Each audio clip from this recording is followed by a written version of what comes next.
Chers collègues, dans le cadre des travaux de la commission d'enquête sur l'utilisation des aides publiques aux grandes entreprises et à leurs sous-traitants, nous allons entendre Madame Claire Cheremetinski, c'est comme ça qu'on dit, à qui j'adresse déjà mes excuses pour le retard qu'on a pris dans nos auditions. Vous êtes directrice générale adjointe du Trésor. L'audition de ce jour est enregistrée et diffusée en direct et elle fera l'objet d'un compte-rendu sur le site du Sénat. Madame, avant de vous donner la parole, je vous rappelle qu'un faux témoignage devant notre commission d'enquête est passible des peines prévues aux articles 434-13, 434-14 et 434-15 du Code pénal. Je vous remercie par ailleurs de nous faire part de vos éventuels liens d'intérêt en relation avec l'objet de la commission d'enquête. Je pense qu'on peut remplir néant. Je vous invite à prêter serment, de dire toute la vérité, rien que la vérité, en levant la main droite et en disant « je le jure ». Si vous pouvez mettre votre micro, parce que sinon, ce n'est pas enregistré. Je le jure. Merci. Notre commission d'enquête, dont les membres ont été nommés le 15 janvier dernier, poursuit 3 objectifs principaux. Tout d'abord, établir le coût des aides publiques octroyées aux grandes entreprises, entendues comme celles employant plus de 1000 salariés et réalisant un chiffre d'affaires net mondial d'au moins 450 millions d'euros par an, ainsi que le coût des aides versées à leurs sous-traitants.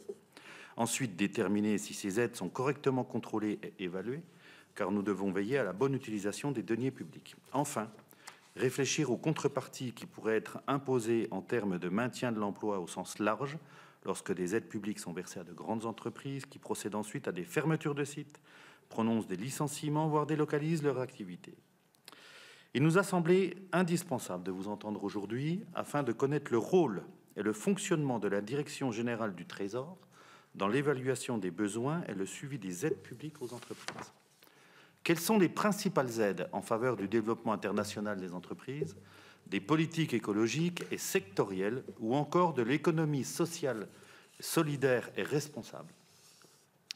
Quel est votre rôle au sein du comité interministériel de restructuration industrielle? Dans quel cas des prises de participation de l'État peuvent-elles être assimilées à des aides d'État? Quel est enfin votre rôle en matière d'évaluation des aides et plus globalement de conseil de l'État sur les politiques publiques en faveur des entreprises? Nous vous proposons d'organiser cette audition en 3 temps. Vous apporterez des réponses à nos interrogations dans un propos liminaire d'une vingtaine de minutes.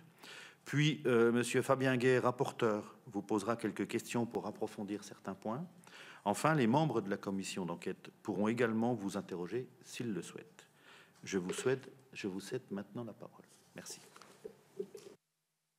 Merci beaucoup, Monsieur le Président, Monsieur le rapporteur, Mesdames et Messieurs les sénateurs. Je vous remercie de m'offrir la possibilité d'intervenir devant vous dans le cadre de cette commission d'enquête. Je suis accompagnée par 2 agents de la Direction générale. Julien Braque, qui est en charge du CIRI, donc du Comité interministériel de restructuration industrielle, et Benjamin Adjibelli, qui est le chef de bureau en charge de la politique industrielle, de la réflexion sur la politique industrielle au sein de la Direction générale. Je voudrais en effet juste faire quelques propos d'introduction pour préciser le cadre dans lequel la Direction générale du Trésor intervient dans la définition et l'évaluation des aides aux entreprises. Vous dire d'abord que le rôle du ministère de l'Économie et des Finances, bien évidemment, et au sein duquel la Direction générale du Trésor agit, c'est de soutenir nos entreprises afin de rendre notre économie plus compétitive. Le contexte budgétaire actuel invite naturellement à redoubler de vigilance sur l'efficience de ces soutiens aux entreprises. C'était déjà le cas avant. Je dirais que dans la situation budgétaire que nous connaissons, c'est encore plus une nécessité pour s'assurer de leur pertinence et de leur proportionnalité et faire en sorte que les aides qui sont octroyées soient le plus justes possible. Face aux transitions écologiques et numériques, au décrochage technologique de l'Europe et aux enjeux de souveraineté toujours plus prégnants auxquels nous faisons face, en particulier dans le contexte actuel, nous avons besoin d'un tissu d'entreprise qui soit à la fois résiliente, innovante et dynamique. C'est le cas de l'économie française, mais c'est vrai que la multiplication des risques géopolitiques que nous voyons se développer autour de nous fait que le soutien de l'État à notre tissu d'entreprise peut paraître plus que jamais nécessaire. L'État apporte aux entreprises un soutien qui peut prendre diverses formes.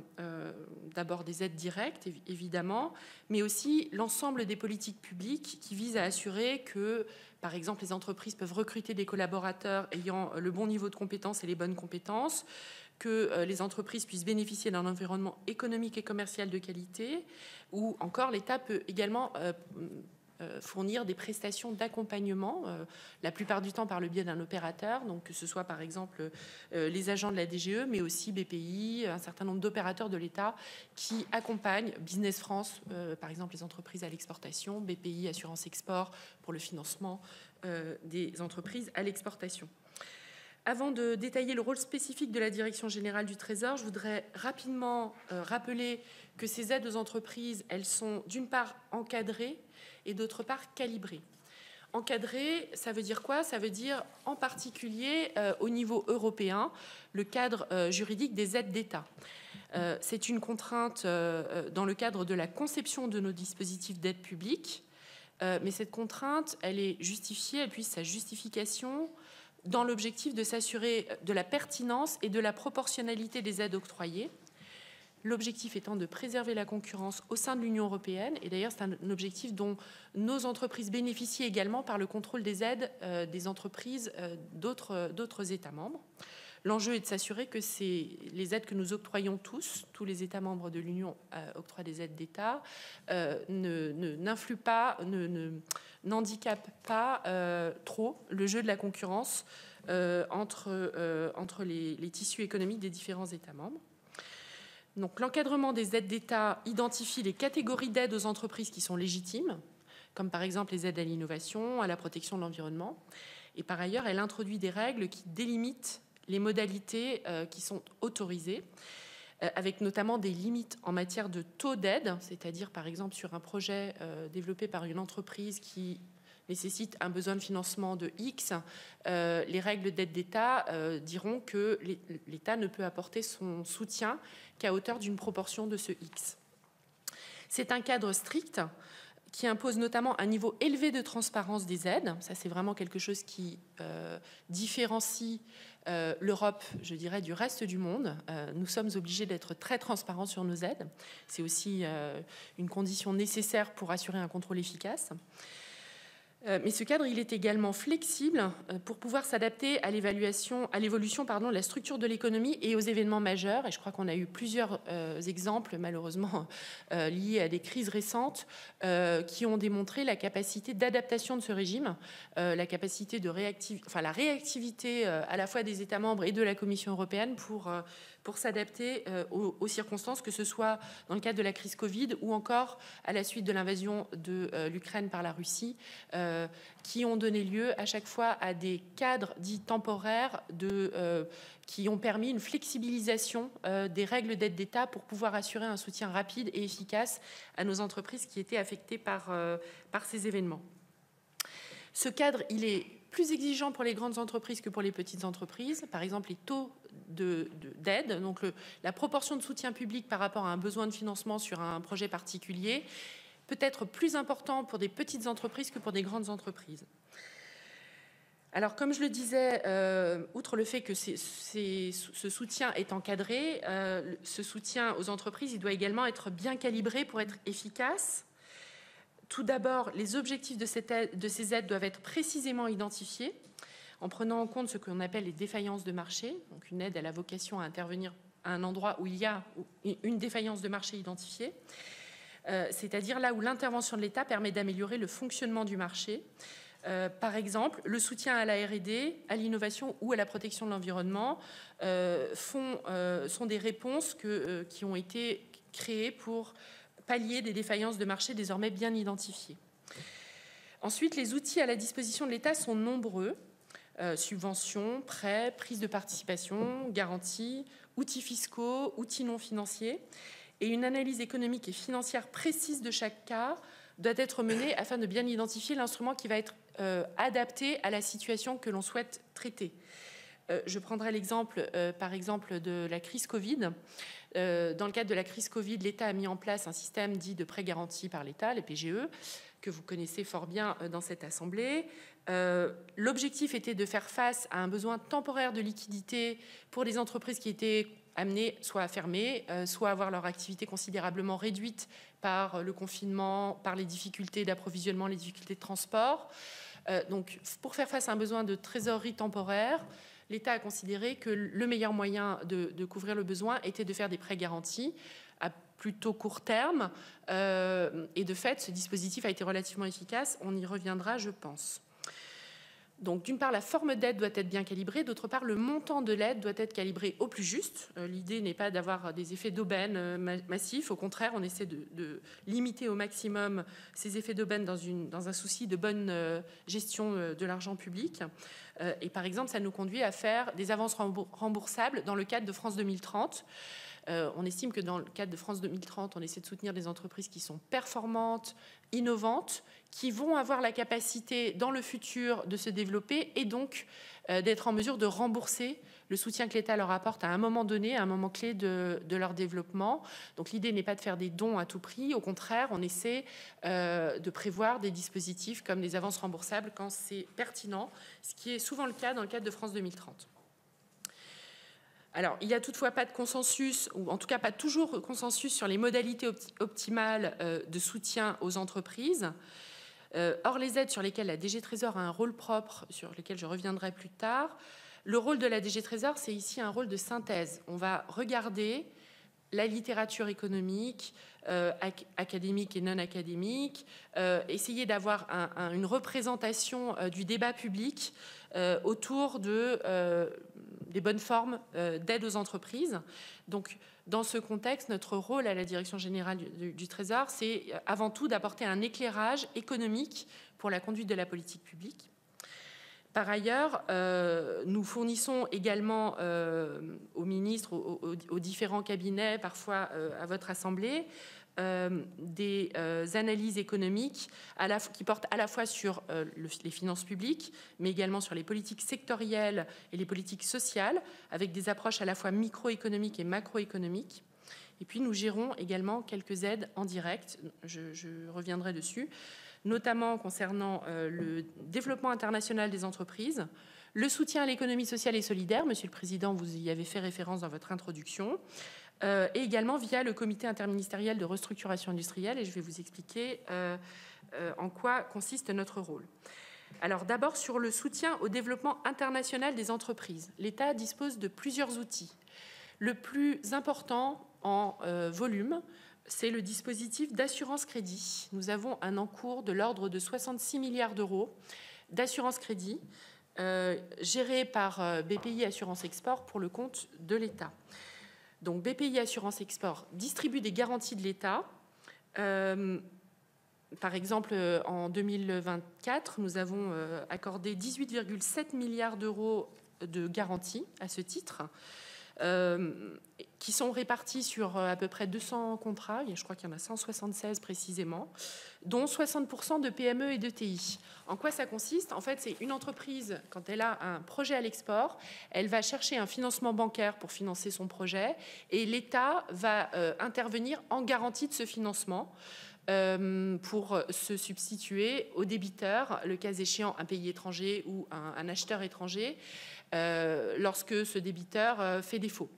C'est un dispositif, donc on a ça c'est vraiment le gros de notre, je dirais, de notre encours sur le développement international à l'export, mais on a par ailleurs, à côté de l'assurance crédit, toute une série de dispositifs qui concernent à peu près 2000 entreprises sur les dernières années. Par exemple, de l'assurance prospection, où on va financer, on va aider une petite entreprise à faire de la prospection à l'export, en prenant en charge les coûts qu'elle supporte pour cette prospection. On va par exemple garantir des cautions. Donc quand on a une petite entreprise qui va vendre quelque chose à l'export, l'acheteur peut avoir des doutes sur la capacité de l'entreprise à aller au bout du contrat et demande à une banque de fournir une caution. Et dans ce cas-là, l'État intervient en garantie de cette caution, toujours pour réduire le risque et faciliter les exportations. Ces outils de BPI Assurance Export, ils font l'objet de primes qui sont payées par les exportateurs et qui sont collectées pour le compte de l'État par BPI Assurance Export. Et ces procédures, elles sont structurellement bénéficiaires. Donc l'État, en mutualisant les risques, finalement gagne un petit peu d'argent, quelques centaines de millions d'euros quand même chaque année, en moyenne de l'ordre de 460 millions d'euros depuis 2018. Donc chaque année, l'État prélève une partie du surplus de ces procédures et les reverse au budget général. Donc, par exemple, en 2024, ces procédures ont été exceptionnellement bénéficiaires puisque 846 millions d'euros ont pu être reversés au budget général. Alors, tous ces outils sont soumis à une obligation de part française. Donc, l'objectif, c'est de développer l'activité économique sur le territoire national avec un minimum de 20% de la valeur ajoutée du contrat qui doit être fabriquée en France, donc créer de la valeur ajoutée en France, et bien souvent davantage que ces 20%, notamment lorsqu'on soutient des PME, puisque la part française, qu'on appelle la part française, donc la valeur ajoutée sur le territoire, en général est plus importante pour une petite entreprise que pour une grande. Mais par le soutien aux grandes entreprises qu'on apporte par ces procédures, on tire derrière tout un tissu de fournisseurs qui, eux, sont très présents sur le territoire national. En 2024, pour vous donner un ordre d'idée de ce qu'on arrive à faire avec ces procédures, on a soutenu principalement 5 secteurs classés par montant accompagné. Donc le premier secteur le plus soutenu, c'est la base industrielle technologique de défense. Donc je crois que c'est particulièrement pertinent dans les circonstances actuelles. Le deuxième secteur, c'est la construction navale. Troisième secteur, travaux publics. Le quatrième, la construction aéronautique. Et le cinquième, matériel de transport terrestre. On retrouve d'ailleurs les points forts de la France, de l'économie française à l'export, et c'est bien logique. La compétitivité de ces dispositifs de soutien, ils sont améliorés par le fait qu'on peut par ailleurs mobiliser des outils directs, de financement direct de l'État. Donc on ne passe plus par des crédits bancaires garantis par l'État, c'est directement de l'argent, par exemple des prêts du Trésor que l'État français va octroyer à un État étranger pour acheter des biens et des équipements français. Ces prêts du Trésor, ils servent en général à améliorer le coût de financement global d'un projet et donc à favoriser le placement de nos entreprises à l'exportation. Et chaque année, on fait quelques centaines de millions d'euros de prêts du Trésor de cette nature. On a enfin un dernier dispositif un peu plus anecdotique qui s'appelle le FASEP, qui sert à financer, c'est je crois de l'ordre de 20 à 30 millions d'euros par an, et ça sert à financer des études préalables, des études de faisabilité sur des grands contrats à l'export, par exemple la construction d'une infrastructure, d'un métro dans un pays étranger. Le FASEP va pouvoir financer des études préalables à la réalisation de ce métro par des opérateurs français qui sont potentiellement intéressés. L'idée étant de bien placer l'offre française. Quelques mots sur les aides aux entreprises versées dans le cadre du soutien à l'économie sociale et solidaire, qui est notre deuxième instrument direct de soutien aux entreprises géré par la Direction générale du Trésor. Donc ça, c'est porté par le programme budgétaire 305. Chaque année, on a à peu près 20 millions d'euros de crédits sur ce programme, dont une partie est fléchée en direction des aides directes aux entreprises. On fait 4 types d'aides avec ce programme. Des aides directes à destination des structures nationales représentantes des grandes familles de l'ESS. Les grandes familles de l'ESS sont les coopératives, les associations, les fondations, les mutuelles et les sociétés commerciales de l'ESS qui ont un statut particulier. On fait également des aides directes à destination des structures de l'ESS. Par exemple, une entreprise qui relève du secteur de l'ESS veut conclure ce qu'on appelle un contrat à impact. L'État peut financer une partie de ce contrat. Et on aide également les chambres régionales de l'ESS qui ont un rôle d'animation de ce tissu économique au niveau local. Et puis on fait également des aides qui sont plus indirectes à travers des subventions en faveur du dispositif local d'accompagnement, qui est un dispositif local qui permet d'accompagner les structures de l'ESS pour réaliser leurs projets.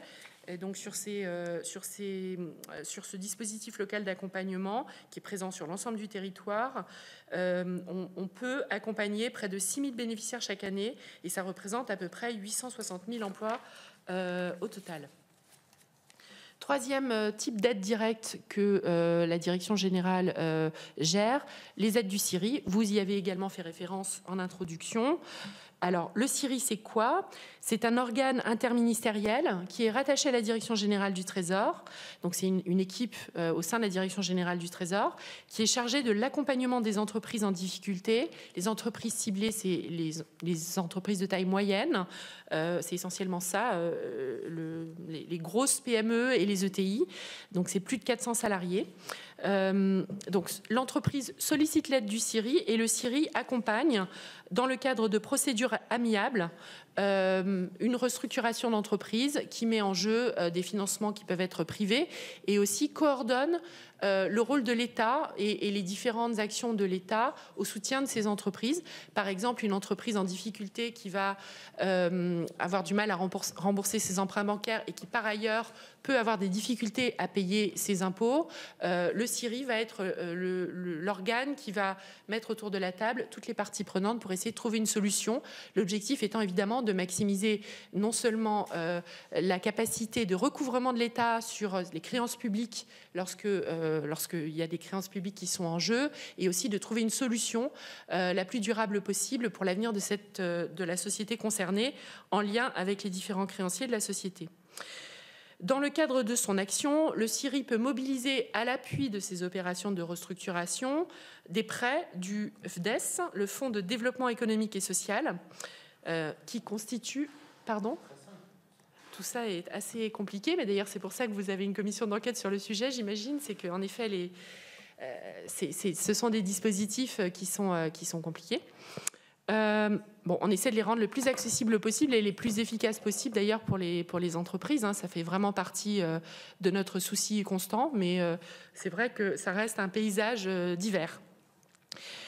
Le FDES permet l'octroi de prêts directs de l'État, donc toujours sous réserve des contraintes du droit communautaire, évidemment.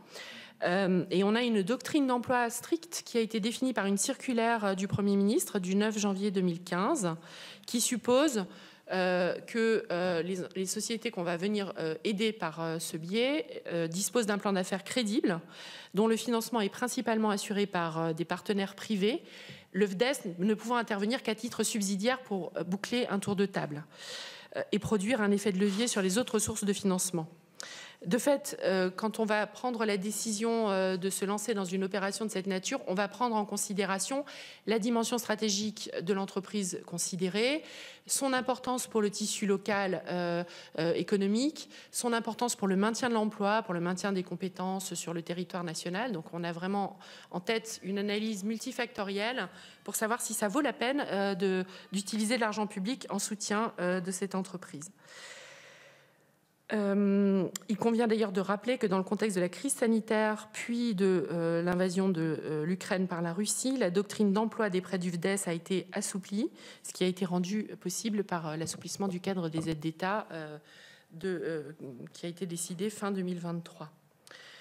Alors, par ailleurs, nous avons, au-delà de ce rôle de gestion directe d'un certain nombre d'outils de soutien, un rôle d'évaluation des aides aux entreprises dans le cadre de notre rôle de conseil sur les politiques sectorielles.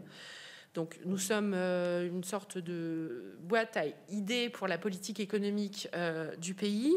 Et dans ce contexte, nous regardons aussi évidemment ce qu'il convient de faire sur les aides aux entreprises.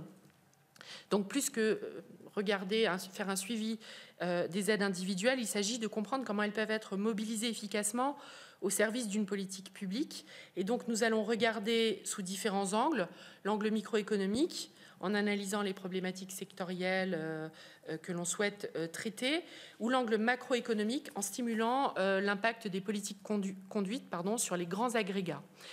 Nous suivons à la fois les problématiques liées aux aides à caractère subventionnel et les dispositifs qui visent à faciliter l'accès au financement. Donc, comment on fait pour faciliter l'accès aux prêts bancaires, à la levée de fonds propres, à des garanties, etc. Par ailleurs, nous mobilisons le réseau à l'étranger, dans les ambassades. Nous avons des agents du Trésor dans les équipes à l'étranger pour faire du parangonnage, regarder ce que font les autres États et s'inspirer des bonnes pratiques ou tirer parti des leçons lorsqu'il y a des échecs dans d'autres États pour éviter de refaire les mêmes erreurs. Donc nous conduisons des travaux majoritairement à destination du cabinet, mais certains sont rendus publics via des rapports dédiés ou des publications, en particulier ce qu'on appelle le Trésor Éco, qui est un peu notre publication à vocation de diffusion plus large, afin d'alimenter la réflexion sur ce sujet. Par exemple, nous avons publié récemment un Trésor Éco sur les politiques industrielles entre 1945 et 2000, pour faire un panorama de tout ce qui avait été mis en œuvre et voir dans quelles conditions, essayer de tirer des leçons sur les conditions de succès ou pas des différentes actions de politique industrielle qui avaient été conduites en France et à l'international. Nous organisons aussi des séminaires publics pour avoir un débat d'idées autour de toute question de politique économique, notamment ce sujet. Et d'ailleurs, nous organisons le 21 mars prochain, avec la Direction générale de l'énergie et du climat, un séminaire sur l'empreinte environnementale des véhicules et l'acceptabilité de la transition bas carbone, puisqu'on a quand même toute une série d'aides aux entreprises qui se sont développées pour faciliter la transition écologique. Donc nous avons un regard particulier sur ces aides. Donc, je voudrais peut-être vous présenter nos réflexions sur 3 types d'aides aux entreprises pour vous donner un ordre d'idée de ce qu'on fait en la matière. D'abord, le suivi des dispositifs de crise, donc ce qui a été adopté dans le cadre de la crise Covid et ensuite la crise énergétique puis la guerre en Ukraine. Et donc, vous parlez en particulier du dispositif qui a joué un rôle crucial, des prêts garantis par l'État, qui a été mis en place par la loi de finances rectificative pour 2020 du 23 mars 2020, donc immédiatement après le confinement. Les assemblées ont été mobilisées pour voter tous ces textes dans un délai absolument record. Et en effet, l'urgence commandait. Et nous avons pu apporter une réponse à la fois rapide et, nous pensons, efficace à la crise Covid. Donc par ces prêts de trésorerie qui ont été octroyés par des banques et garantis à hauteur de 90% par l'État. Tout ça a été autorisé par la Commission européenne, évidemment, dans le cadre temporaire des aides d'État qui avaient été créées à cet effet. Et nous avons initialement ouvert le bénéfice de ces prêts garantis par l'État jusqu'au 30 juin 2022, puis nous avons décidé de renouveler ce dispositif jusqu'au 31 décembre 2023 pour essayer de compenser les difficultés particulières qui naissaient de la crise énergétique et de l'invasion de la Russie par l'Ukraine, de l'Ukraine par la Russie.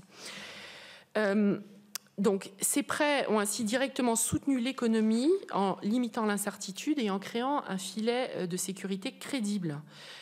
Et en maintenant, pour des entreprises qui étaient en relative bonne santé financière avant la crise, en maintenant leurs perspectives pour le futur et l'activité de leurs clients et de leurs fournisseurs. Au total, on a eu à peu près 686 000 entreprises qui ont bénéficié de ces prêts garantis par l'État, pour un montant total de 145 milliards d'euros. La majorité de ces prêts ont été octroyés d'ailleurs au début de la période, entre mars et décembre 2020. Et ils ont été principalement dirigés vers les très petites entreprises. En termes de montant, si on regarde sur les 145 milliards, la plus grande partie des fonds est allée aux PME, ensuite aux ETI, et ensuite seulement aux grandes entreprises. Ça veut dire que les PME ont eu ont fait recours massivement aux prêts garantis par l'État, et d'ailleurs c'était bien l'objectif. L'objectif était de garantir la trésorerie pour les entreprises qui sont les plus fragiles, les plus petites entreprises. Mais le soutien aux grandes entreprises a aussi permis, d'une part, de maintenir les commandes que ces grandes entreprises passaient à leur tissu de sous-traitants, et d'autre part de mutualiser les risques sur la garantie de l'État, puisque les grandes entreprises avaient a priori moins de difficultés à rembourser leur PGE. Au total, on a aujourd'hui un encours restant à rembourser de l'ordre de 39 milliards d'euros. Donc l'essentiel des PGE a été remboursé. Et on a un taux de défaut qui est relativement limité, avec un coût d'appel à la garantie de l'État de l'ordre de 6 milliards d'euros jusqu'à présent, ce qui correspondait à peu près aux estimations, un peu moins que les estimations qu'on avait fait à l'origine au moment où on a créé le PGE. Donc au global, on peut dire que ça a vraiment bien rempli son objectif pour un coût relativement maîtrisé pour les finances publiques, même si évidemment c'est toujours beaucoup d'argent, mais malgré tout, voilà, ça correspondait à peu près à nos anticipations. Donc on a...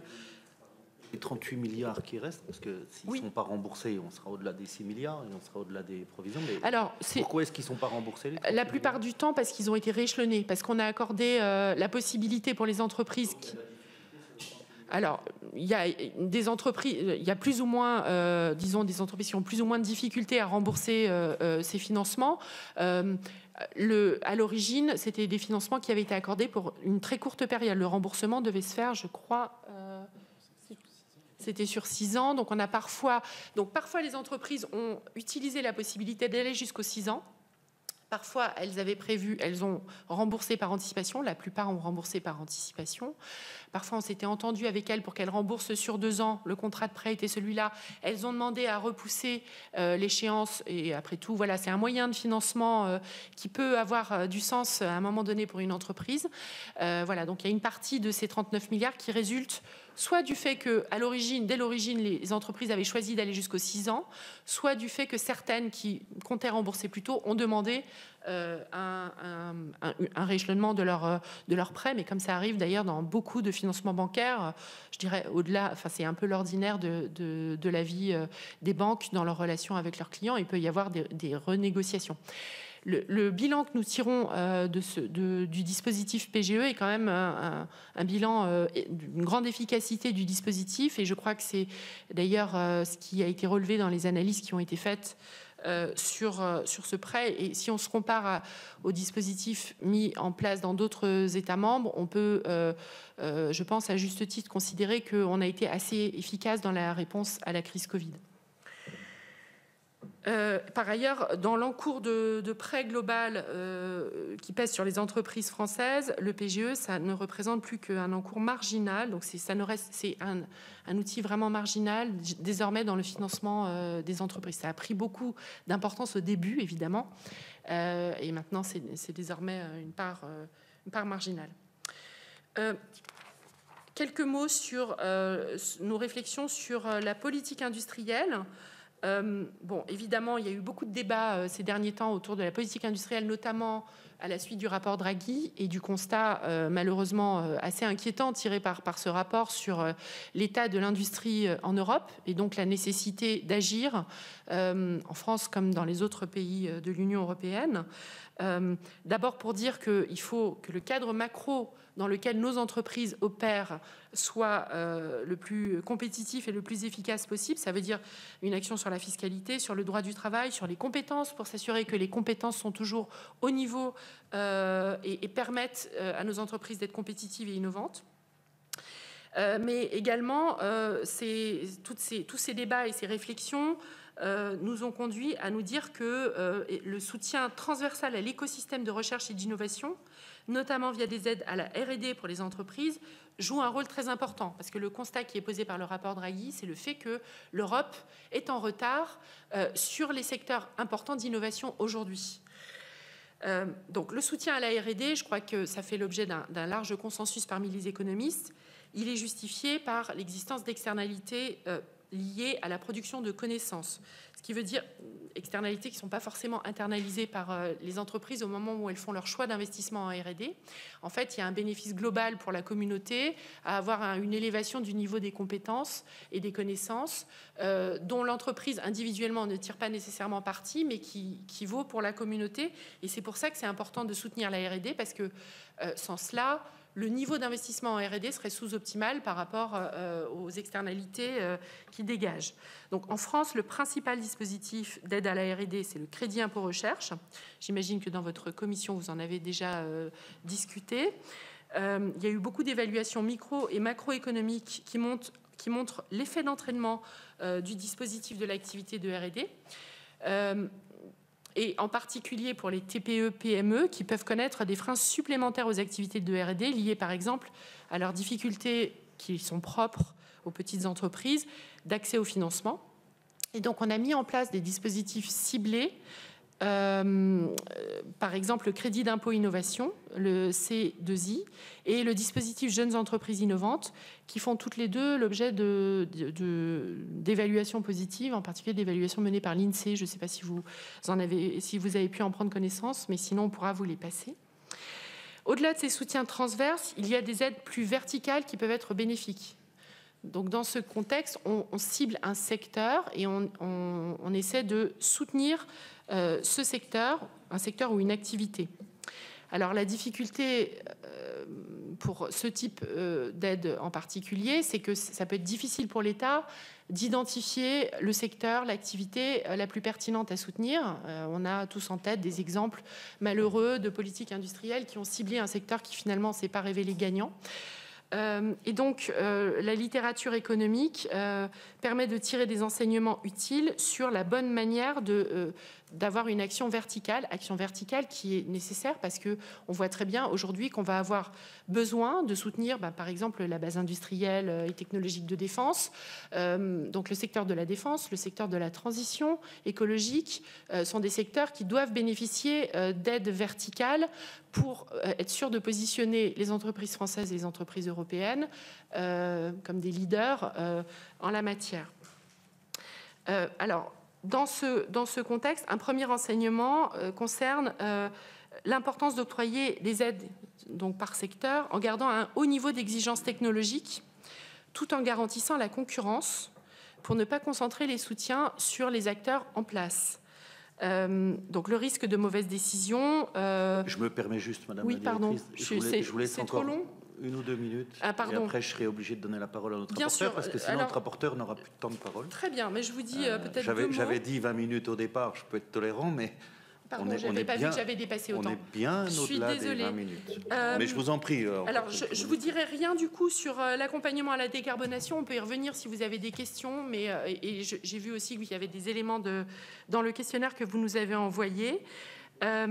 Simplement pour dire que sur ces politiques sectorielles, ce qui compte, c'est en effet de ne pas avoir de biais en faveur des acteurs en place et donc de garder un haut niveau de concurrence dans l'octroi au secteur en question. Par exemple, c'est ce qu'on a fait dans France 2030. Dans France 2030, on distribue un certain nombre de subventions ou d'avances remboursables en faisant des appels à projets. Donc la concurrence, elle est organisée en amont de l'octroi de l'aide. On va désigner, par exemple, je dis n'importe quoi, le secteur du nucléaire pour tel type de projet. Et donc, on fait un appel à projet, donc une mise en concurrence. Et on voit quelles sont les entreprises qui respectent le niveau d'exigence, de performance qu'on a mis et qui sont les plus attractives pour accorder notre aide. Ça permet d'éviter les biais de sélection et d'aller toujours soutenir les acteurs qui sont des incumbents, enfin, qui sont des acteurs dominants au moment où sur tel secteur, mais qui ne sont pas forcément les acteurs les plus innovants.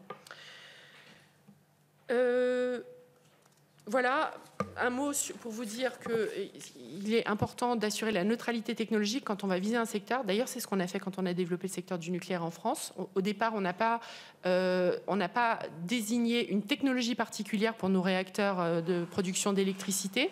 Il y a plusieurs types de technologies qui existaient sur le marché. Au final, on a laissé se développer les projets et on a retenu à la fin, une fois que la démonstration avait été faite des performances relatives, on a retenu celui qui nous paraissait le plus performant.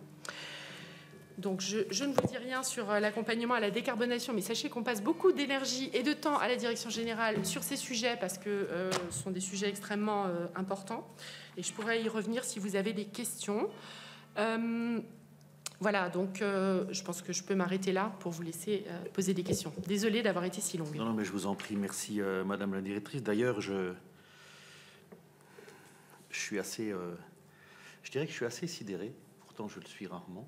Mais je comprends un peu mieux maintenant. Je vais être assez critique, pas à votre égard.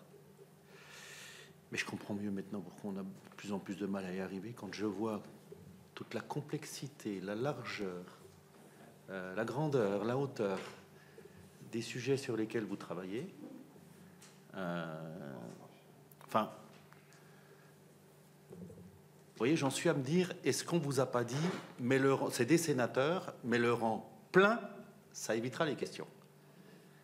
Parce que là, alors, on en a pris, mais... Enfin, oui, je suis pas plus malin que la moyenne, mais il y a quand même des choses à côté desquelles je suis passé. Je pense qu'il y a des sujets sur lesquels on ne vous posera pas de questions parce qu'on est passé complètement à côté.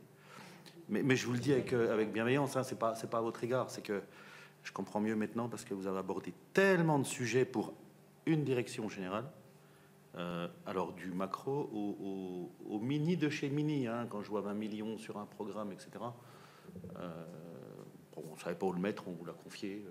Voilà, moi, Je comprends qu'aujourd'hui, quand on demande, on pose des questions, parce qu'on envoie quand même un certain nombre de questionnaires, différents services, notamment à Bercy, etc., on soit dans l'incapacité de nous répondre à un certain nombre de choses qui nous semblent évidentes, parce que c'est du basique. Je pense que le rapporteur partage ce que je dis, mais c'est tellement, on est tellement dans une arborescence plus qu'équatoriale, là, on est dans des choses assez extraordinaires.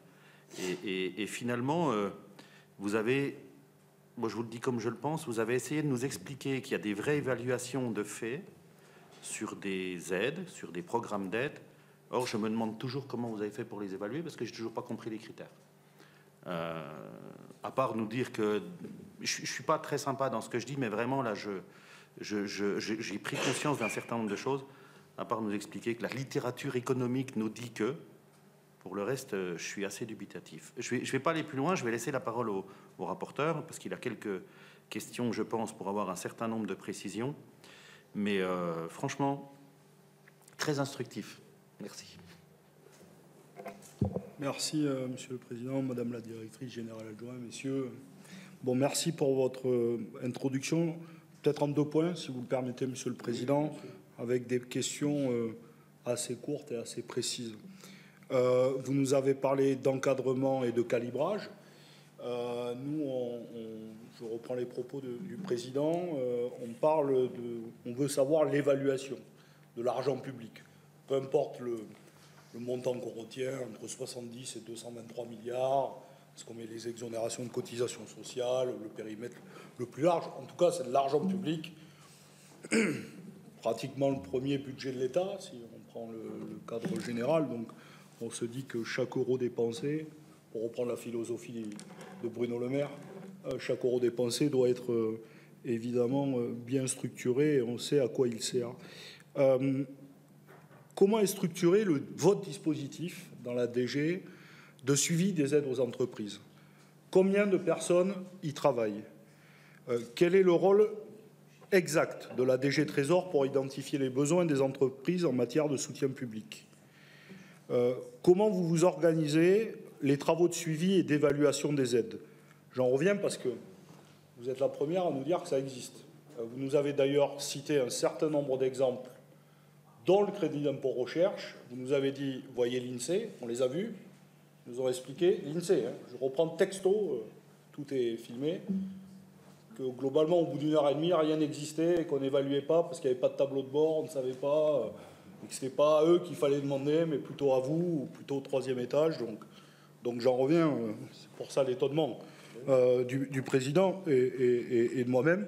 Donc par exemple, s'il existe une évaluation précise sur le crédit d'impôt recherche, je vous avoue qu'on est preneur. On est preneurs tous les deux, on le gardera, vraiment. Et pour le coup, vous avez dit, je l'ai bien noté, qu'il y avait un effet d'entraînement pour la recherche. Là, comme j'ai appris que le crédit d'impôt recherche, il n'y avait aucune obligation de faire de la recherche en France, mais seulement potentiellement au niveau européen, je voudrais, quels sont les critères précis? Est-ce qu'on nous a dit que ce qu'on nous a dit était faux ou pas? Et s'il existe une évaluation en dossier, je vous avoue qu'on est extrêmement preneur. Enfin, une question sur le conditionnement. Est-ce que vous pensez que les aides publiques sont calibrées ou en direction des entreprises qui en ont réellement besoin? Par exemple, que pensez-vous d'une entreprise qui, la même année, touche des aides publiques directes ou indirectes, verse des dividendes et licencie? Je vous remercie pour cette première série de questions et après j'en aurai une deuxième. Merci. Je vous laisse la parole, Madame la Directrice. Peut-être que, il y avait tellement de choses. Moi, j'ai compris que j'ai bien compris que le R&D, donc le financé notamment en partie par le crédit impôt recherche, ça a permis, entre autres, de faire monter le niveau de connaissance générale. Enfin, j'attends d'autres critères aussi. Je suis comme le rapporteur parce que pour 8 milliards quand même, j'espère qu'il y a d'autres critères en termes de compétitivité de nos entreprises. Je sais qu'il y a aussi un point positif c'est que ça attire un certain nombre d'investisseurs. L'installation de R&D sur notre pays, pas forcément suivi derrière de développement de production, mais bon, on peut s'en contenter. Moi, je m'en contente pas, mais c'est comme ça. Mais voilà, je crois que là où il faut surtout insister, c'est les critères d'évaluation des politiques. Comment est-ce qu'ils sont posés? Parce que plus les critères sont bien posés et sont précis, plus l'évaluation derrière sera facile. Et moi, j'ai l'impression que les résultats de l'évaluation sont assez généraux quand même. Ils ne sont pas très précis. Les réponses au bout. Merci. D'abord, je suis désolée d'avoir été un peu longue et peut-être de vous avoir embrouillé alors que j'essayais de clarifier ce qu'on faisait à la direction générale.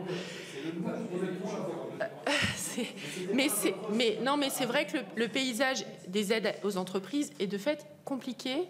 Et il est compliqué, pas forcément que pour des mauvaises raisons, aussi parce que quand on fait le choix de créer une aide à une entreprise, en général, c'est pour un objectif, que d'ailleurs, la théorie économique et la littérature économique nous enseignent que c'est mieux d'avoir un objectif par aide et de ne pas avoir une aide qui essaie d'atteindre plusieurs objectifs en même temps, parce que dans ce cas-là, il y a des chances qu'elle soit calibrée de manière sous-optimale pour chacun des objectifs qu'elle essaie de poursuivre.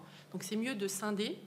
Vous êtes combien à la direction générale des Trésors? Parce que je suis amené à vous poser cette petite question précise. Justement, je voulais répondre au rapporteur sur le sujet, parce qu'il avait effectivement posé cette question excellente. On n'est probablement pas assez nombreux, d'ailleurs, j'en profite pour vous passer le message. Mais non, simplement, c'est un peu difficile de répondre simplement à cette question. En tout, à la direction générale du Trésor, on est à peu près 600 personnes à Paris, et à peu près 500 personnes dans le réseau des ambassades à l'étranger pour faire un appui à nos entreprises à l'étranger, contribuer à l'analyse, soutenir l'action des ambassadeurs. Et dans ces 600 personnes à Paris, plus les agents que nous avons dans le réseau à l'étranger, en fait, on travaille tous un peu à un moment donné sur le soutien aux entreprises. C'est vraiment dans notre raison d'être à la direction générale, soit parce qu'on gère directement. Donc les personnes qui gèrent directement des dispositifs d'aide, on a schématiquement à peu près une dizaine, peut-être un peu moins, entre 5 et 10 personnes, je ne saurais pas vous dire précisément, sur le pôle ESS, donc économie sociale et solidaire, qui travaille pour la ministre Louwagie essentiellement. On a au CIRI, vous êtes combien? Une dizaine de personnes au CIRI, donc pour gérer les dossiers d'entreprises en restructuration. En ce moment, il y a un stock de combien de dossiers? À peu près 70 entreprises qui font l'objet d'une restructuration ou qui sont en discussion avec le CIRI pour ça. Chez Benjamin, donc dans la sous-direction des politiques sectorielles, vous êtes combien? Une trentaine? Une trentaine de personnes? Pardon? Non. Non. On ne va pas perdre de temps là-dessus. Vous savez, il y a un programme qui a été notamment voulu par le président Macron pour tous les ans une trentaine ou 40 entreprises ETI ou entreprises PME aptes très fort à l'exportation, à l'export, ah, d'accord. Et qui ont un accompagnement particulier, singulier. D'accord. Donc je me pose la question. Alors ça doit être chez BPI ou chez Business France, je pense. C'est géré par BPI ou Business France. On avait fait le lancement avec Olivier Grégoire à l'Élysée. C'est pour ça que je me disais que c'était Bercy. Oui. Mais alors, je pense que c'est géré par les deux opérateurs de l'État qui font beaucoup d'accompagnement à l'export, Business France et BPI. Voilà, donc chez Benjamin, enfin dans la sous-direction où Benjamin travaille, à peu près une trentaine de personnes qui réfléchissent justement à l'élaboration des dispositifs de soutien à l'économie, aux entreprises ou autrement, et qui font justement les analyses et les recommandations de politique industrielle. Donc on travaille très étroitement avec la Direction générale des entreprises. On n'est pas tout seul, évidemment, à Bercy sur ces sujets. Et nous, on apporte plutôt une expertise économique et on n'est pas directement dans la gestion de ces soutiens. Voilà. Sur le soutien à l'export, donc il y a un service du Trésor qui fait essentiellement ça, et en particulier une sous-direction qui fait du financement à l'export, où il y a à peu près une trentaine de personnes aussi, je dirais, et qui travaille d'ailleurs très étroitement, qui fait à la fois du soutien financier et puis la tutelle de l'opérateur Business France, qui fait lui l'accompagnement non financier des entreprises à l'exportation. Voilà. Pour vous donner un ordre d'idée, mais encore une fois, on mobilise par ailleurs le réseau à l'étranger, parfois pour faire des études comparatives sur ce qui se passe dans d'autres États, sur les aides aux entreprises. Et puis, l'ensemble des agents peuvent être amenés à un moment donné à, évidemment, avoir un avis à donner ou une expertise à rechercher sur les soutiens à l'export, les soutiens aux entreprises, pardon. Le rôle de la DG Trésor, donc voilà, donc je pense que c'est à peu près, ça couvre à peu près la question, mais si vous souhaitez qu'on soit plus précis, on pourra l'être après la commission. En effet, la question du conditionnement des aides est une question clé. Oui. De passer au conditionnement, quelle est votre méthode pour suivre et évaluer les aides et existe-t-il un tableau général de suivi des aides? Je pense qu'avant de savoir le conditionnement. Et donc, est-ce que vous pouvez nous en dire plus sur ces fameuses évaluations de l'INSEE sur notamment le crédit d'impôt recherche ou d'autres d'ailleurs? Vous avez cité d'autres. Je pense qu'il n'existe pas au sein de l'État un tableau, un macro-tableau avec toutes les aides aux entreprises. Il y a néanmoins eu des travaux qui ont été menés, je pense en particulier aux travaux de l'inspection des finances. J'ai vu que vous les aviez auditionnés dans le cadre de votre commission d'enquête. Voilà, ce serait très bien d'avoir un macro-tableau qui permette de faire ce suivi, mais en effet, ça n'existe pas. Voilà. D'ailleurs, je crois que ça fait partie des questions que vous avez posées. Donc, on va essayer de faire un recensement aussi exhaustif que possible. Et c'est d'ailleurs une des questions sur lesquelles on a sollicité votre bienveillance pour avoir un peu plus de temps pour répondre. Donc, on va essayer de vous apporter des lumières sur ce sujet. Je vais revenir sur le sujet du crédit impôt recherche parce que je sais évidemment que ça fait l'objet de beaucoup de débats au Parlement et ailleurs sur l'efficacité de ce dispositif. Juste pour vous dire que sur la question du conditionnement des aides, donc je pense que on peut s'entendre sur le fait que, en fait, la plupart des aides ont déjà une forme de conditionnement du simple fait de leurs conditions d'éligibilité. Quand une aide est spécifique, on va fixer des conditions d'éligibilité. Donc, par exemple, le bouclier tarifaire, il y avait des conditions d'éligibilité. On peut avoir une vérification ex post ou ex ante des actions de l'entreprise sur le crédit impôt recherche. J'y reviendrai. On estime qu'il y a un certain nombre d'évaluations qui ont été conduites et qui montrent une efficacité. Ou, par exemple, on va conditionner une aide à la réalisation d'un projet spécifique. Dans le cadre de France 2030, on finance un projet en particulier. Donc, c'est une forme de conditionnalité puisque l'aide est versée pour la réalisation de ce projet. Et ça permet, c'est évidemment important d'avoir ces conditionnalités parce que ça permet d'aligner l'intérêt de l'État qui va apporter de l'argent avec la réalité de l'entreprise et l'intérêt de l'entreprise, faire en sorte qu'on travaille tous dans un même objectif. Et par ailleurs, on essaie aussi de limiter les effets d'aubaine. Donc évidemment, je ne vous dirais pas qu'on y arrive systématiquement, ça c'est pas vrai, mais avec l'expérience, par exemple sur le crédit impôt recherche, on essaie d'adapter les conditions d'éligibilité justement pour limiter les effets d'aubaine. Il y en a toujours, c'est toujours un peu le risque quand on crée un dispositif de soutien aux entreprises et notre objectif c'est de les identifier, d'essayer de les limiter.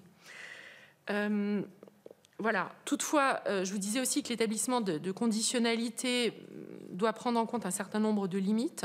D'abord, il faut éviter que la conditionnalité génère des coûts qui sont peut-être même supérieurs aux bénéfices de l'aide, parce que sinon, on rate tout simplement l'intérêt d'avoir une aide.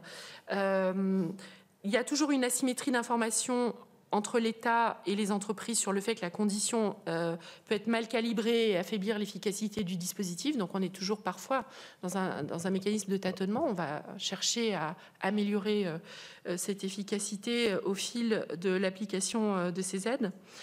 Et par ailleurs, on peut avoir un certain nombre de contraintes politiques ou économiques à l'application de conditions préétablies. Par exemple, l'application de sanctions qui sont prévues en cas de manquement peut être difficile à réaliser. Surtout lorsque l'entreprise rencontre des difficultés ultérieures qui n'étaient pas prévisibles au moment où on a accordé l'aide. Et ça, je crois que c'est un peu aussi une réponse à votre question sur le jugement qu'on peut porter sur une entreprise qui va toucher de l'aide à un moment donné, va potentiellement distribuer des dividendes et se retrouver à un moment donné dans une difficulté qui fait qu'elle doit licencier. En effet, dans la vie d'une entreprise, il peut y avoir des changements de fortune et on peut avoir des cas de figure dans lesquels c'est le cas. C'est pas toujours condamnable. Parfois, ça peut choquer le sens commun, mais voilà. Mais ça peut arriver aussi dans la vie d'une entreprise. Je vous dis peut-être un mot sur précisément le crédit impôt recherche, parce que j'ai senti que ça avait concentré beaucoup de vos réflexions, et c'est normal parce que c'est en effet un dispositif qui coûte beaucoup d'argent au budget de l'État. D'abord pour dire que ça fait l'objet... Pardon ? Je crois que c'est un débat assez largement partagé et qui a fait l'objet de beaucoup de débats économiques. Donc, ça faisait partie des dispositifs qui ont été évalués dans le cadre de la revue des revues des dépenses qui ont été faites par l'Inspection générale des finances. Et ça a conduit d'ailleurs à ajuster le dispositif en faisant des économies dans le cadre du projet de loi de la dernière loi de finances. Notamment en supprimant un certain nombre de dispositifs qui étaient coûteux et pour le coup générateur d'effets d'aubaine, par exemple le dispositif Jeune Docteur. On a également pu rationaliser quelques dépenses de fonctionnement. On a supprimé un certain nombre, je vous le disais, de dispositifs qui n'étaient pas efficaces dans le cadre du crédit impôt recherche. Alors, il y a eu en effet des évaluations ex post qui ont été réalisées. Donc, je m'étonne un petit peu que les précédents interlocuteurs ne les aient pas mentionnées. Notamment une évaluation de la Commission nationale d'évaluation des politiques d'innovation, qui est un démembrement, qui est coordonné par France Stratégie et qui a montré que, s'agissant du crédit impôt recherche, on avait un effet multiplicateur sur les dépenses de R&D de l'ordre de 1. Ça veut dire que pour 1 euro de crédit impôt recherche, on a 1 euro supplémentaire de dépenses de R&D, et que cet effet multiplicateur était particulièrement élevé pour les TPE-PME. Ce qui est d'ailleurs tout à fait logique, avec l'idée que les aides aux entreprises, elles sont surtout efficaces quand on vient compenser une défaillance de marché. Les petites et moyennes entreprises ayant plus de difficultés à se financer et à financer des dépenses comme la R&D, qui n'ont pas un taux de retour sur investissement forcément rapide, c'est sur ces entreprises-là que l'effet multiplicateur est le plus important. J'ai mentionné tout à l'heure le fait que, par exemple, le crédit impôt innovation et le dispositif Jeunes entreprises innovantes, c'est ça, avaient fait l'objet de 2 évaluations conduites par l'INSEE qu'on peut vous envoyer et qui montrent là aussi, s'agissant de soutiens qui sont focalisés sur les PME, TPE, un effet d'entraînement positif. Voilà. Je vous remercie. Je reviens sur l'évaluation. On est preneur, évidemment, des notes dont vous nous parlez, avec immense plaisir. Mais ce qu'on voit, vous n'êtes pas la première administration que l'on voit, ni chercheurs, économistes, divers. On a essayé de voir assez large. Tout le monde pose la question de l'évaluation et des critères. C'est-à-dire, on évalue peu, en fait, l'argent public parce que pas de tableau, pas de définition précise, ou en tout cas désaccord sur la définition précise ou retenue. Parfois, pas d'accès aux données, parce que 2200 dispositifs, différents acteurs qui versent de l'argent.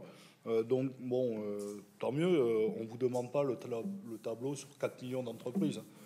On va essayer de serrer les 150, 200, les 200 plus grandes. Ça nous ira tout à fait. La deuxième chose, sur la conditionnalité, là aussi on a un vrai débat. C'est que parfois il y a une communication politique. Je reprends le CICE. Peu importe ce qu'on en pense, mettons cela de côté ou juger son efficacité. Il y a eu des rapports de France Stratégie en 2020 que j'ai lus et relus dans des longues nuits. Mais la question, c'est que ça a été porté sur la question de l'emploi. 1 million d'emplois, c'était les badges fabriqués par le MEDEF à l'époque, Louis Gallois. Puis on voit Louis Gallois, il nous dit, moi j'étais plus sur compétitivité. Et puis à la fin, on nous dit, mais de toute façon, la compétitivité, c'est un peu complexe à évaluer. Donc on continue à donner de l'argent public. Aujourd'hui, on l'a transformé en exonération de cotisation. sans savoir en fait à quoi ça correspond. Et là, le président dirait, oui, mais c'est compliqué de demander à une entreprise de répondre à des critères qu'on ne lui a pas demandé, ce qui est réel. Et c'est que là, pour le coup, il y a beaucoup de dispositifs où il y a une intention politique, il y a une communication, peu importe. Puis après, on voit que c'est un peu plus complexe. Est-ce que vous partagez ça? Enfin bon, j'ai entendu votre réponse. Je la partage pas, mais je la comprends. Mais en fait, de très grandes entreprises, je parle des très grandes, hein, pas le boulanger du coin qui se retrouve face à l'augmentation du prix de l'énergie, est obligé de licencier son salarié. Grande entreprise, touche de l'argent public, beaucoup, relativement beaucoup. Par exemple, l'ex-ICE, c'est au nombre d'employés. Donc, plus on a une entreprise grande avec de nombre d'employés, plus on en touche. Ça, c'est de fait. Qui verse des dividendes d'une même année et licencie, c'est pas que le sens commun qui est heurté. Il y a beaucoup de monde qui est heurté. D'ailleurs, des élus nombreux sur les 300 plans de licenciement, dans leur diversité politique, et les salariés en premier.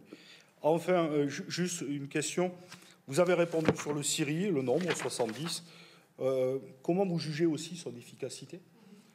Quel est le coût de l'accompagnement des entreprises et quel est votre taux de succès? Et puis sur l'APE, est-ce que vous considérez qu'une prise de participation de l'État est aussi une aide aux entreprises? Voilà. Et dernière question, c'est vous qui avez agi sur la question du prix de l'énergie, c'est ça, du bouclier tarifaire? C'est aussi la DG du Trésor? Voilà, c'était une question. Non. Alors moi, j'étais pas présente à ce moment-là au sein de la direction générale, donc il faudrait que je regarde précisément ce qu'on a produit à l'époque sur ce dispositif particulier de bouclier tarifaire.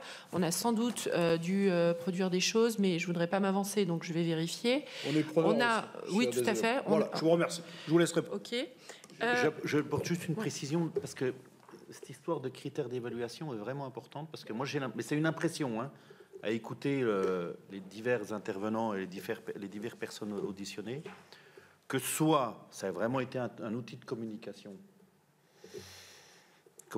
politique, et c'est beaucoup d'argent derrière, finalement, juste pour la communication, soit les critères et les objectifs voulus par cette aide, ce crédit d'impôt compétitivité emploi, parce qu'il ne faut pas oublier qu'il y avait le mot emploi quand même dedans, ont été tellement mal posés au départ qu'on est arrivé à la fin, quand on écoute Louis Gallois, quand on écoute un certain nombre de personnes, à ce qu'on a demandé finalement de fabriquer une voiture de course, une Formule 1 qui gagne tous les grands prix, et qu'on n'a pas évalué savoir si elle avait gagné les grands prix ou pas. On l'a évalué savoir si elle était gourmande ou pas en carburant. On demande de créer une Formule 1 qui doit gagner des courses, puis à la fin on dit oui, mais enfin elle consomme la voiture. Oui, mais c'est pas ce qu'on vient demander à la base. Est-ce que c'est la communication qui a dévoyé l'objectif de départ, ou est-ce que les objectifs de départ étaient si mal posés qu'à la fin on pouvait faire dire tout et n'importe quoi? Parce que rappelez-vous, on disait 1 million d'emplois, et puis finalement on dit il y en a 100 000, donc c'est passé à côté. Puis d'autres nous disent non, parce que l'objectif c'est de faire de la compétitivité, et ça a recréé de la compétitivité au niveau des entreprises. Est-ce qu'il ne faut pas être plus précis dans les critères d'évaluation pour ne pas se tromper après et l'objectif, voilà. Peut-être pour commencer par cette dernière question, pour dire que je partage avec vous le constat que pour voilà, s'assurer de l'évaluation d'un dispositif, il faut d'abord avoir été clair sur son objectif. C'est pour ça que les critères d'évaluation, en fait, ils dépendent de l'objectif qu'on va poursuivre au moment où on crée l'aide, et qu'il y a un certain nombre de dispositifs probablement où ces objectifs n'ont pas forcément été formulés de la manière la plus précise possible, et donc au final peuvent générer une déception au moment où on va regarder l'impact sur un des objectifs du dispositif, en constatant qu'en fait ces objectifs n'ont pas été remplis. Peut-être, enfin, je ne vais pas épiloguer sur le CICE parce que j'étais pas en fonction à ce moment-là, et donc c'est un peu difficile pour moi de vous refaire tout l'historique. Simplement, on voit qu'aujourd'hui on est passé à un dispositif d'allègement de charges, et en réalité on peut se dire que peut-être l'objectif poursuivi était de faire en sorte de diminuer le coût du travail en France, et de permettre aux entreprises françaises de pouvoir embaucher plus facilement parce que le coût du travail serait moins important. Et donc l'objectif était peut-être celui-là, d'alléger le coût du travail. Voilà. Est-ce qu'il fallait l'appeler comme ça, le faire de cette manière? Ça, c'est une autre question. Peut-être vous dire que sur donc les questions posées par le rapporteur, d'abord, je me permettrai de ne pas répondre pas répondre en tout cas en détail sur le sujet, sur la question que vous posez sur l'APE, parce que je pense que le mieux est encore, si vous voulez obtenir des réponses, d'interroger l'Agence des participations de l'État, mais simplement pour dire que dans les critères de prise de participation pour l'APE, les règles d'aide d'État s'appliquent également, ce qui veut dire que l'APE doit intervenir comme investisseur avisé, au même titre qu'un investisseur privé. À défaut, elle se trouve en situation d'apporter une aide d'État et dans ce cas-là, elle doit notifier à la Commission préalablement et négocier avec la Commission des conditions, les conditions dans lesquelles elle peut entrer au capital d'une société pour éviter de trop fausser les règles de marché. Donc, toute prise de participation de l'APE, enfin, en général, les prises de participation de l'APE ne sont pas des aides d'État et l'APE intervient comme investisseur avisé. Et s'il ne le fait pas, à ce moment-là, on est rattrapé par les règles communautaires en matière d'aide d'État. Sur le sujet, enfin sur la question que vous posez sur le CIRI, alors sur le coût total, je peux vous dire qu'entre 2020 et 2024, ça figure dans les réponses au questionnaire que vous avez dû recevoir d'ailleurs ce matin, je crois. Donc entre 2020 et 2024, on a accordé 60 prêts FDES, Fonds de développement économique et social, pardon. Donc c'est l'instrument financier dont on dispose pour accompagner les restructurations CIRI, pour un montant total de environ 1,52 milliard d'euros, ce qui veut dire un ticket moyen par opération de l'ordre de 25 millions d'euros. Donc on a eu chaque année, donc on vous a donné le détail entre 2020 et 2024 du nombre d'opérations et des opérations les plus importantes que nous avions fait via le FDES. Alors, nous produisons un certain nombre de statistiques. D'ailleurs, peut-être elles figurent dans le rapport annuel du CIRI ou pas? Oui, mais qui n'a pas encore été publié pour les dernières années. Ah, ok. Il faut une édition double et qui va être publiée dans les prochaines semaines. D'accord. Donc, il y aura des chiffres dans le rapport annuel du CIRI. Il y en a dans les rapports précédents, oui, sans doute, qui montrent... Alors, on a essayé de calculer le nombre de ce qu'on appelle une issue positive, c'est-à-dire la conclusion d'un accord amiable sous l'égide du CIRI, qui permet d'assurer... Alors, soit la conclusion d'un accord amiable, pardon, soit une solution en procédure collective, qui permet ensuite d'assurer la continuité d'activité et la préservation d'un maximum d'emplois. Donc, c'est ça la définition d'une issue positive. Et donc, tu dis... combien on en a fait? Pardon, j'arrive pas à relire ton... D'accord. Donc, sur les 165 dossiers qu'on a traités en 2023 et en 2024, 50 ont reçu une issue favorable en 2023, pour un total d'emplois préservés estimé à 95 000 emplois, et 43 en 2024, pour un total d'emplois préservés très important, de l'ordre de 234 000 emplois. On a encore 63 dossiers en cours de traitement au 31 décembre 2024, auxquels se sont ajoutés quelques dossiers qui sont apparus depuis le début de l'année. Donc, ça recouvre le nombre de dossiers de 70 que je vous donnais. Donc, on essaie d'avoir un suivi sur les dossiers CIRI. Voilà. Après, peut-être qu'on peut améliorer ce dispositif d'évaluation, mais en tout cas, on a cette démarche de retour d'expérience sur l'utilisation des prêts FDES qu'on a accordés dans le cadre d'une opération conduite par le CIRI. Je crois que j'ai répondu aux questions. Merci, Madame la Directrice. J'ai une question de Michel Massé. Oui, Madame la Directrice, merci pour cette présentation. Merci, Messieurs, également. Présentation assez généreuse, on va dire, puisque je reviendrai sur ce qu'a dit le Président. De nombreux régimes d'aide, appel à projets et autres. Je voudrais, dans la veine de ce qui a été dit par Monsieur le rapporteur et Monsieur le Président, vous demander comment les acteurs économiques ont connaissance de tous ces régimes d'aide. Ça m'interpelle parce que je suis un petit peu en l'économie. Alors bien sûr, avec les services fiscaux, bien sûr, avec les charmants consulaires, avec l'expert comptable, mais quand même, je veux dire, c'est relativement important. Dans la base je reviens à la genèse finalement d'une enveloppe. Est-ce que dans ces aides que vous apportez, vous avez déjà le public qui est ciblé et le nombre de dossiers que vous souhaitez traiter? Est-ce que les objectifs ils sont dès le départ? Est-ce que c'est bien ces objectifs qui vont vous donner les critères? Et si oui, eh bien, est-ce que tous les ans, vous regardez si vous remplissez ces objectifs ou pas? Quel public a bien été concerné par l'aide qui a été proposée? On reste sur l'évaluation, hein, de la même manière. Tout à l'heure, ça a été relevé, je crois que vous avez parlé de 20 millions, par exemple, sur l'économie sociale et solidaire. Est-ce que on demande d'être réévalué? Est-ce que c'est l'enveloppe qui avait été souhaitée au départ?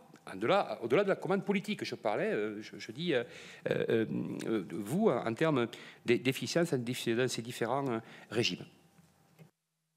Juste pour gentiment recadrer, on est bien sur une commission d'enquête sur les aides aux grandes entreprises. Hein, donc voilà, on ne va pas s'étendre non plus sur tous les dispositifs d'aide qui existent. Alors, vous avez raison, monsieur le sénateur, il y a un enjeu de savoir si dans ce paysage un peu compliqué, hein, je vous l'accorde, enfin, la question c'est comment on s'assure que les dispositifs d'aide qu'on crée vont bien bénéficier à ceux qu'on souhaitait aider. Et il y a en effet une première question qui est de faire en sorte qu'ils aient connaissance du dispositif et qu'ils sachent comment y avoir recours. Ça, c'est vraiment une question qu'on se pose systématiquement parce qu'on a, je pense, en tête juste le challenge que ça peut être pour un chef d'entreprise. Alors, bon, s'agissant des grandes entreprises, c'est peut-être un peu moins un challenge parce que normalement, ils ont les services qui permettent de suivre les dispositifs qui sont créés par l'État. C'est plus une question pour les PME. D'ailleurs, nos dispositifs d'aide, en général, on essaie d'avoir un accent particulier pour s'assurer que, dans un souci d'équité, tout l'argent ne va pas à un bénéficiaire, mais qu'au contraire, on essaie d'avoir la meilleure répartition possible des dispositifs de soutien. Quand on va quand on va créer un dispositif d'aide, on n'a pas, alors il y a différents modèles. On n'a pas nécessairement un objectif de nombre de bénéficiaires. On peut avoir par exemple une enveloppe qui nous est donnée par le législateur, une enveloppe maximum. Et l'utilisation de cette enveloppe, en fait, va être mise aux enchères d'une certaine manière par des appels à projets. Et donc dans ce cas-là, on est une sorte de guichet. L'État gère un guichet dans lequel les entreprises vont venir présenter leurs projets et en fonction des meilleurs projets qui seront retenus sur la base de critères qui auront été définis en amont. Donc par exemple sur France 2030, dans tel secteur, on veut créer un dispositif qui permet d'offrir tel produit. On lance un appel à projet, on regarde et voilà, et on distribue l'argent qu'on a sur les projets qui sont éligibles et qui se sont présentés à cet appel à projet. Parfois, on va essayer de se dire on veut aider, je sais pas, j'ai pas forcément d'exemple en tête, mais excusez-moi, madame, mais est-ce que c'est pas souvent les mêmes qui répondent à ça, le fond de ma question, si vous voulez? Oui, je vois parce très qu'ils bien. ont certainement l'ingénierie en interne. J'entends bien sur les gros groupes, mais justement, est-ce que c'est pas certains gros groupes qui répondent tout à fait, vous avez raison. C'est vraiment une question, par exemple, une question qu'on se pose de manière permanente sur nos dispositifs de soutien à l'export. Parce qu'on a un certain nombre d'entreprises qui viennent plus souvent que d'autres émarger à nos guichets de soutien. Et donc, on essaie d'élargir le champ des entreprises potentiellement soutenues par des actions de communication, en demandant aux opérateurs qui mettent en œuvre ces aides eux-mêmes d'avoir des actions de communication à leur niveau. Voilà. Alors, il se trouve qu'on a des entreprises qui sont particulièrement performantes à l'export dans certains secteurs, donc c'est pas illogique qu'elles viennent davantage que d'autres émarger au guichet, mais c'est vrai qu'il y a un enjeu à faire en sorte que ce ne soit pas toujours les mêmes et que l'argent public soit en effet équitablement réparti. Ça, c'est tout à fait exact.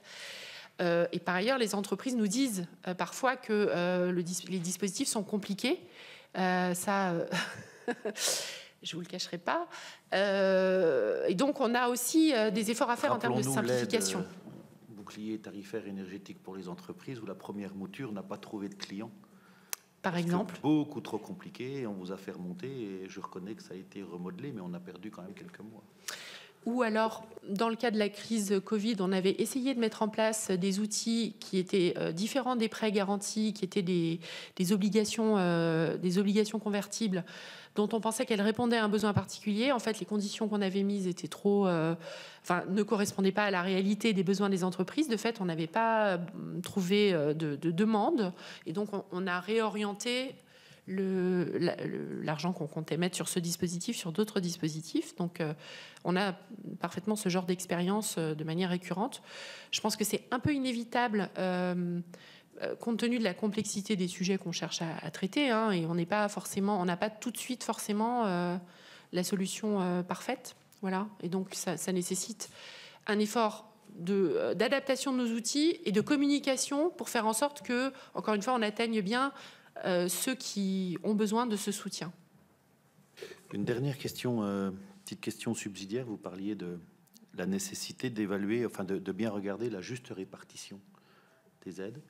Et on a eu vent notamment d'une aide inclue dans le crédit impôt recherche, fléchée sur les producteurs et créateurs de jeux vidéo, et dont on s'est rendu compte que ça servait à 2 ou 3 des plus grandes entreprises dans le domaine. Il y avait une volonté au Sénat de réorienter, et on nous a expliqué qu'il ne fallait pas y toucher. Et pourtant, on n'a que 2 ou 3 grandes entreprises qui profitent de cette partie du crédit impôt recherche. De grandes entreprises, pour le coup. Alors, votre avis sur la question, est-ce que vous avez eu vent de ce souci ? Alors, pas précisément dans le cadre de mes fonctions. J'avoue que je n'ai pas suivi ce point. J'en ai entendu parler, mais de très loin. Donc, je pense que vous en saviez bien plus que moi sur le sujet. Si on arrive à se mettre d'accord qu'il y a besoin de mieux évaluer, en tout cas l'argent public, si on peut arriver au moins à se mettre d'accord sur ça, qu'est-ce qui vous manquerait pour mieux évaluer ? Des outils, les données, du personnel, j'ai envie de dire une volonté politique, peut-être un peu de tout ça à la fois. Oui, je pense qu'il y a une complexité particulière qui s'attache à trouver les bonnes données, parce que en fait, nos dispositifs de soutien aux entreprises, vous avez relevé un peu, c'est votre rôle, vous aviez été critique sur le fait qu'ils étaient extrêmement compliqués, etc. En réalité, c'est vrai, probablement, et ça résulte du fait que c'est un empilement de dispositifs qui ont été créés historiquement à différentes périodes, à des moments où on privilégiait peut-être tel type d'instrument, puis ensuite on est passé à un autre type d'instrument. Donc il y a une grande diversité dans la forme des outils d'aide aux entreprises. Et c'est pour ça que le constat que vous faites sur le fait que c'est compliqué d'avoir une vision d'ensemble, il est exact, je crois. C'est parce que notre dispositif, il résulte de cet empilement historique. Voilà. Ça aurait été mieux de ne pas avoir, de pouvoir redémarrer d'une feuille blanche. En réalité, on ne peut pas faire ça. Et donc, il faut s'accommoder de cette complexité, essayer de la réduire autant que possible. Et je pense que pour nous, la difficulté principale, c'est de trouver les bonnes données, d'aller chercher. Les données existent sans doute. Les systèmes d'information de l'État n'ont pas toujours été créés ou prévus pour collecter précisément ce type de données. Et donc, ça génère de la complexité chez nous. Donc, on va essayer, nous, de faire de notre mieux pour vous donner une meilleure idée de la globalité de ces aides, qui, de fait, sont très diverses. Je pense que le constat est largement partagé. Je pense que le constat, il est également largement partagé, en tout cas de notre côté, sur l'intérêt qu'il y a à mieux évaluer les effets de ces aides aux entreprises. Nous allons avoir des efforts à concéder en matière d'ajustement budgétaire pour tenir les objectifs de réduction de l'endettement public. dans un contexte où la dépense publique va être aussi mobilisée, par exemple, dans le cadre de l'effort de soutien à l'Ukraine. Donc ça va nécessiter de faire, je crois, des choix budgétaires. Je crois que ça a été dit par le plus haut niveau de l'État. Et évidemment, c'est très important qu'on puisse s'appuyer sur des évaluations performante de la manière dont on utilise l'argent public pour savoir où ça fait le plus de sens de réduire la dépense publique ou au contraire il faut mettre davantage d'argent. Voilà. Donc ça, je crois que ce constat-là, il est partagé. C'est pas facile comme tâche, hein, donc voilà, je pense qu'on va y contribuer. On va essayer de faire notre part dans le cadre de votre commission d'enquête pour vous aider à y voir plus clair et ça nous aidera également de notre côté. Merci, c'est ce qu'on disait tout à l'heure lors de la précédente audition, c'est que plus les évaluations seront précises, plus cela nous permettra aussi de faire des choix de reconduction ou pas, plutôt que de le faire uniquement sur des coups de rabot, mais de le faire sur des données bien précises. Et puis un dernier petit point, et après on mettra un terme à cette audition. Il y a peut-être un moyen aussi de pouvoir évaluer de manière plus précise et d'avoir des données plus précises, c'est de simplifier à la base aussi les différents systèmes que vous mettez en place et peut-être aussi par une évolution de l'état d'esprit, je ne parle pas de changement radical, mais une évolution de l'état d'esprit vis-à-vis du monde entrepreneurial, parce qu'on se rend compte, moi j'ai commis un rapport sur ce genre de choses, on se rend compte quand même qu'il y a quelque part une volonté aussi de vouloir ficeler un peu tous les angles susceptibles de subir de la fraude et de la triche, et donc peut-être un peu une défiance vis-à-vis du monde économique, de se dire attends, là on sort un système qui va permettre à des entreprises de toucher des aides, donc il va falloir qu'on voit tous les angles différents sur lesquels il y a possibilité de fraude, et donc on va essayer de tout border, sauf que c'est pas possible, et en même temps voulant tout border, on complexifie de manière, et du fait on complexifie le contrôle, on complexifie l'évaluation. Peut-être faut-il partir vers un état d'esprit beaucoup plus, entre guillemets, confiant vis-à-vis du monde des entreprises, faire des choses beaucoup plus simples, mais derrière, contrôler, avec un contrôle qui, lui, ne prête pas interprétation, puisque les critères de base sont simples, évaluer et prendre les bonnes décisions. Ça demande un certain chemin quand même. En tout cas, moi, je tiens sincèrement à vous remercier, Madame la Directrice, pour votre disponibilité, d'avoir pris le temps et toute la transparence à laquelle vous vous êtes livré sur les différents points. Je me tourne vers Fabien Gay, c'est bon au niveau du rapporteur, mes collègues aussi. Donc merci beaucoup. Merci.